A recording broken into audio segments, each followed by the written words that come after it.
और क्योंकि आतंकवाद अब एक बार फिर से फोकस में हो गया, पूरी दुनिया के लिए आतंकवाद एक बड़ा खतरा बन गया है। आज के दौर की हकीकत यह है कि शायद ही कोई दिन ऐसा गुजरता है जब दुनिया के किसी न किसी हिस्से में आतंकवादी कोई घटना ना घटती हो। आज भी दो बड़ी आतंकवादी घटनाएं घटी हैं। पाकिस्तान के क्वेटा में आतंकवादियों ने बड़ा धमाका किया जिसमें 14 लोग मारे गए। उधर अफगानिस्तान के जलालाबाद में भी एक आत्मघाती विस्फोट में कम से कम 7 लोग मारे गए।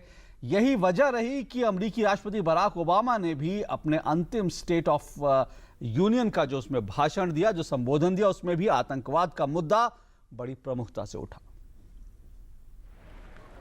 दक्षिण एशिया के दो देशों में आतंकवादी हमले की ये तस्वीरें बता रही हैं कि आतंकवाद किस कदर गंभीर समस्या का रूप लेता जा रहा है।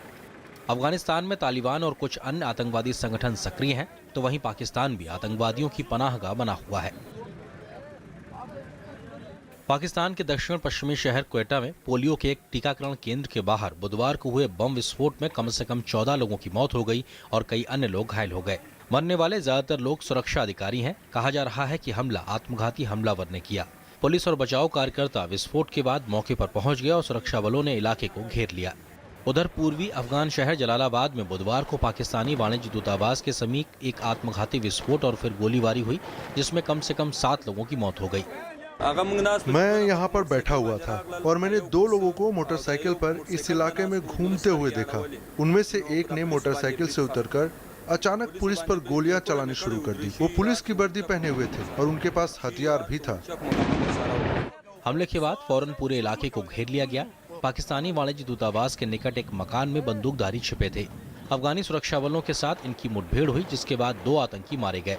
पाकिस्तान वाणिज्य दूतावास भारतीय राजनयिक मिशन के पास ही स्थित है, हालांकि वो निशाना नहीं था। इससे पहले पिछले हफ्ते अफगानिस्तान के ही मज़ार शरीफ में भारतीय वाणिज्य दूतावास पर आतंकी हमला हुआ था। इस हमले में खुलासा हुआ है कि हमले के पीछे पाकिस्तान सेना थी। अफगानिस्तान के बल्ख प्रांत के पुलिस प्रमुख कमाल सादत ने मंगलवार को कहा, भारतीय दूतावास पर हमले में पाकिस्तानी सेना के अधिकारी शामिल थे। उन्होंने कहा, मैंने अपनी आंखों से सब देखा है और मैं 99% यकीन के साथ कह सकता हूं कि वह हमलावर पाकिस्तानी सेना से थे। उन्होंने ऑपरेशन के दौरान खास रणनीति का इस्तेमाल किया। इससे पहले भारत में पठानकोट के एयरबेस में आतंकी हमला हुआ जिसके तार पाकिस्तान से जुड़े नजर आ रहे हैं।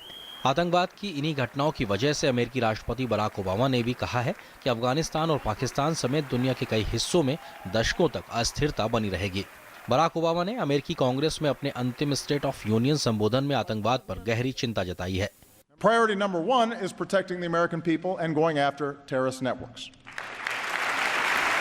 Both Al-Qaeda and now ISIL pose a direct threat to our people. We have to take them out. But as we focus on destroying ISIL, over-the-top claims that this is World War III just play into their hands.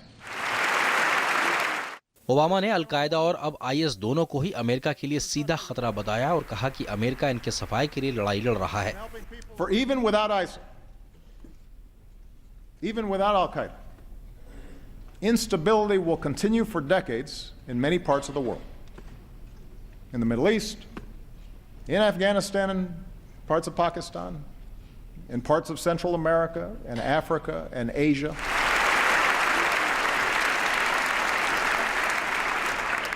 We just need to call them what they are, killers and fanatics. कुल मिलाकर आतंकवाद पूरी दुनिया के लिए बड़ी समस्या बन चुका है और इससे निपटने के लिए पूरी दुनिया को मिलकर कोशिश करनी होगी। News night desk, DD news.